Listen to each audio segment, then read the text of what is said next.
Hey, this is Daniel Kaiser for GameTrailers.com. Welcome back to Monday Night Madden right here on Game Trailers. Now, we've already taken a look at the modes and an overview of the game. Right now, we're going to dissect the tech. What goes into making Madden such an amazing football game? We're going to take you inside of VA Tiburon to find out. First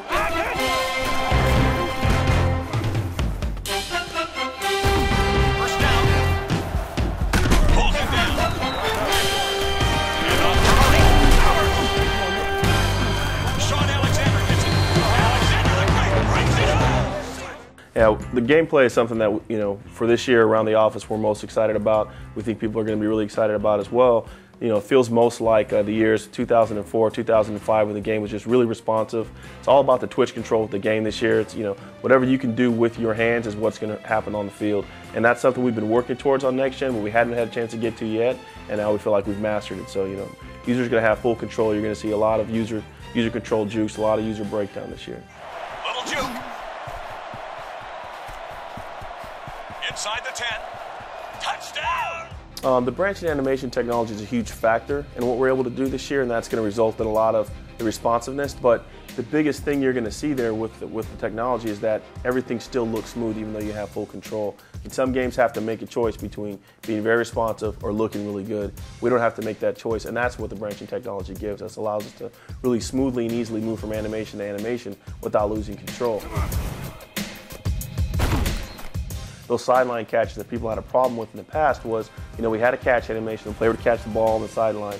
By the time he was done playing that animation, he had already stepped out of bounds, or you couldn't get control of this player until that animation was finished. Now with the work that we've done, you catch the ball on the sideline with the branching animation, you can pull out of that at any time. So you have that control, and if you can make the movement in time if you've got the skills to make the movement, the player will break out of that. So you're going to see a lot of nice toe drags on the sideline, players breaking out of catches on the sideline, broken tackles on the sideline, and players kind of taking a tightrope off the sideline to score a touchdown. So really nice stuff there.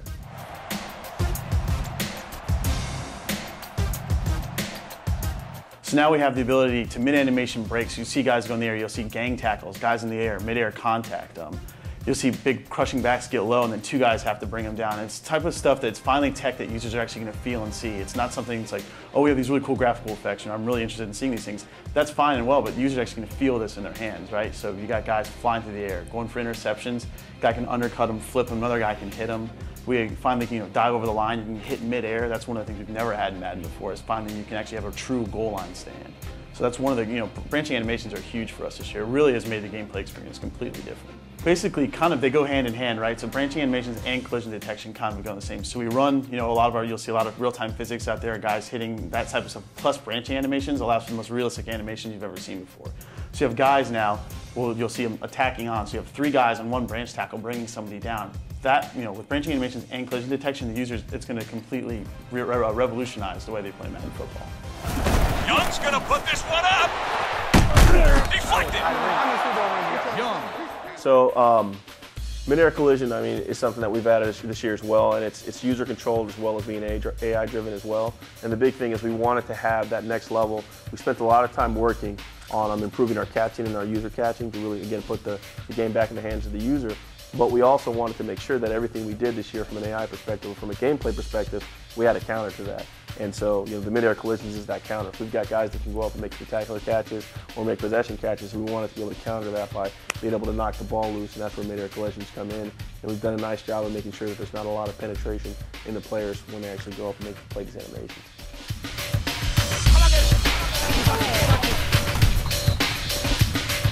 So now you have all this cool tech backing up the gameplay. You have branching animations, you have all new collision detection. So obviously these guys have got to be the smartest they can possibly be on the field. So this year, we've gone through and enhanced all the AI, especially our cornerbacks. Especially cornerback play, you can't throw, a lot of slot receivers are wide open. Last year, we cut all that stuff out. We went through, we re-enhanced everything, made sure that all with the new collision detection, branching tackles, mid-air play, the wide receiver DB play is completely revamped now. It's insane with the new AI. You have corners out there, especially the new weapon system. You have shutdown corners, actually can shut down guys, undercut them in the air. So it's kind of a culmination of all these technologies to bring the ultimate gameplay experience back to the user. They give it to LT. Burgess, there for the tackle.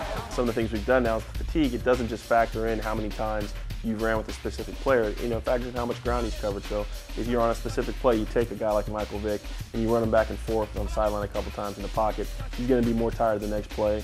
We've made sure we've added things like animations that actually show off that a player's tired. So you run players a few times, you're going to see them come back to line of scrimmage a little more slow. You know, they've added some nice rest animations where the guys are breathing heavy at the line of scrimmage as well, based on running too much.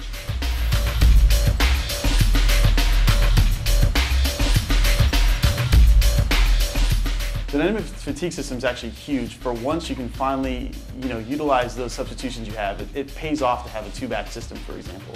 You have certain teams like the New Orleans Saints, for example, they have Reggie Bush and Deuce McAllister. Now you can wear out Deuce McAllister's workhorse, bring in Reggie Bush to spell him, and the game knows when. If it's hot out, guys will fatigue faster. If it's cold out, guys will, they won't fatigue as fast.